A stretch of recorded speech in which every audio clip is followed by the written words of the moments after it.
Hello, welcome to the nZombies tutorial for Garry's mod. In this video we're going to look at the tools that you get within the nZombies game mode, and in the next few videos we'll go over how to combine them all to make a config, and we'll finally conclude with uploading it to the workshop. Without further ado, let's hop in.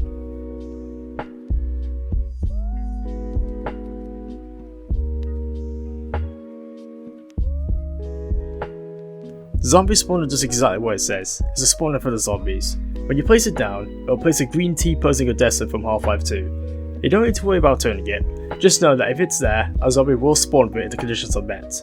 So these conditions are with the flags, so these spawns come with flags. What these mean is you can set them so when the door is opened, the zombies can start spawning from them.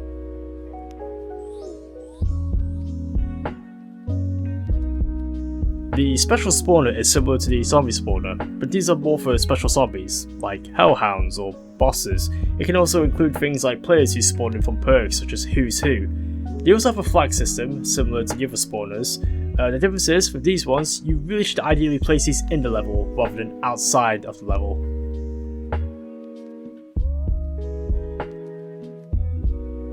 The player spawner is also rather self-explanatory. It's a spawner for the players when the game starts. It will place a blue T-posing contestant from Half-Life 2. Keep in mind it has no flags as it's only really for the starting game.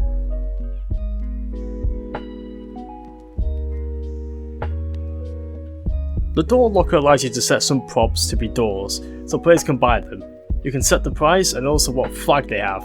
These flags are connected to the spawns as well, so if a player opens a door with the flag of Arena for example, then all spawns with the same flag of Arena will activate. You can also set these doors so they only open when the power is turned on or when it's turned on and bought by someone.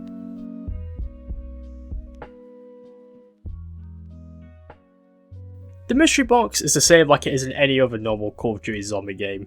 You have a box, it gives you a random weapon. You can either have one box that never leaves, like in Nacta and Totem, or multiple ones that change positions like you see in other zombie maps.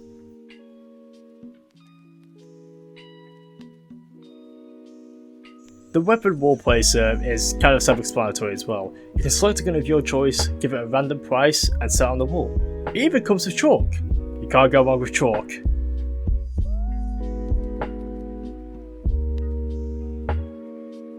Like other things, the perk machine placer does exactly what it says on the tin. You'll get a wide variety of perks from the normal quick revive to PhD flopper to some unique ones found in the REZZURECTION version of nZombies. Place these down and that's all you need to do. They'll automatically be powered on or off if you have a power switch or not.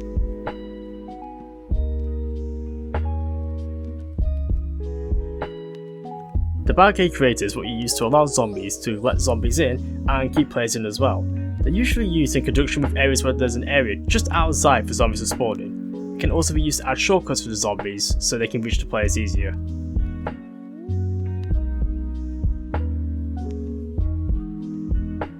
The electricity switch placer places a switch for the power to be turned on.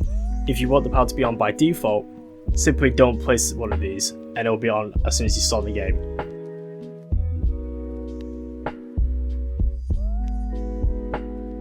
Invisible block spawners allow you to place invisible blocks to prevent players from getting out of areas. This helps when you use props to show that you can't leave an area, but players will still try anyway, because they will.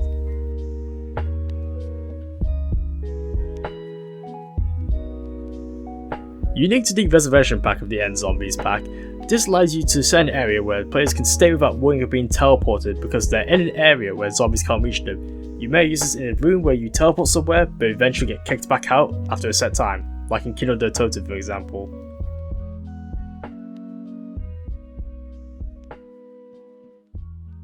Like the invisible block placer, the invisible wall creator allows you to create an invisible, square or rectangular like wall to block players from going somewhere. This is particularly handy if you don't want to spam lots of invisible blocks and need a specific size to block an area off.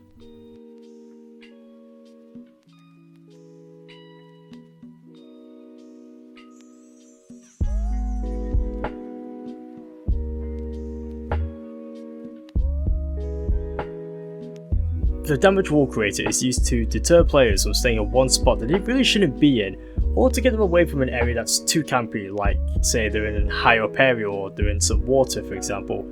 You can set the damage and how often the player gets hit. If you're never certain, just give it a test yourself. If you want it to be an insta-kill, just set the maximum damage with 0 delay.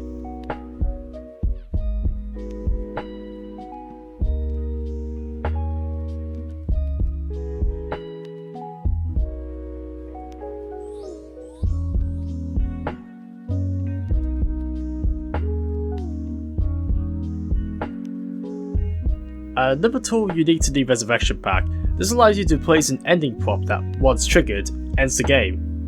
And that's kind of it really.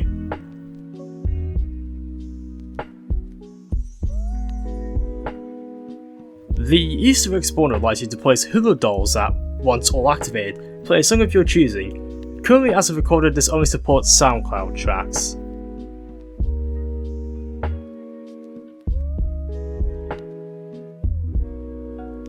The map settings is less of a tool and more of a general overview about the map itself. This includes stuff like your starting weapon, starting points, the setting for Easter eggs, what bosses or special zombies, if any you'd like, as well as visual stuff like the zombie and hood skins. It also allows you to modify settings like the anti-cheat, zombie eyes, and custom sounds like in the Resurrection Pack, and other stuff like what weapons you can get from the mystery box, and what the chances are, and finally, as well as what perks you get from the Wonder Fizz.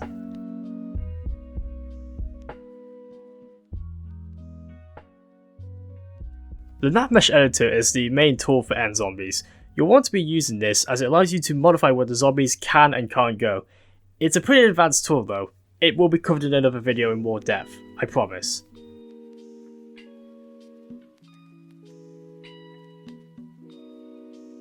The traps, buttons and logic tool allow you to add traps to your configs and link them together using switches as well as buttons. However, as of recording, it's currently broken. The way it would work is you would have your traps and your switches/buttons and you'd link them up if they have the same names and such. You could even have it set so it wouldn't activate unless you and other people flipped multiple switches or activated multiple buttons.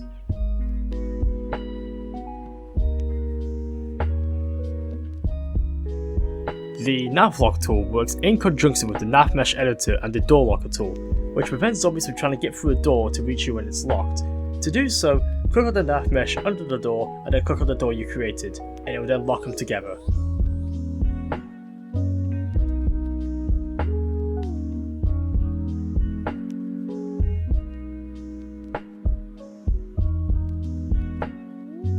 The Spawn Test Zombie tool allows you to spawn a test zombie.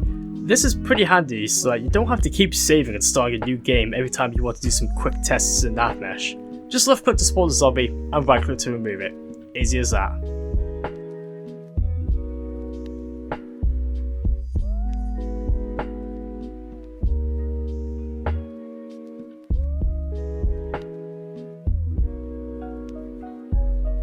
If you're playing on a custom map, you likely might have a lot of unnecessary props that you might need getting rid of. This tool allows you to do that. It works with doors as well. Just click on it and it will turn red, and next time you play, it will be gone. Just like that. And that kind of covers the basics for now. I know we didn't go into too much detail about all this, but it was just covering the basics. I will cover stuff like the Navlock tool and the Navmesh editor in more depth in a future video. But for now, just stay tuned for the next video, because we're just going to look at how all these are combined to make an nZombies config. Thank you for watching.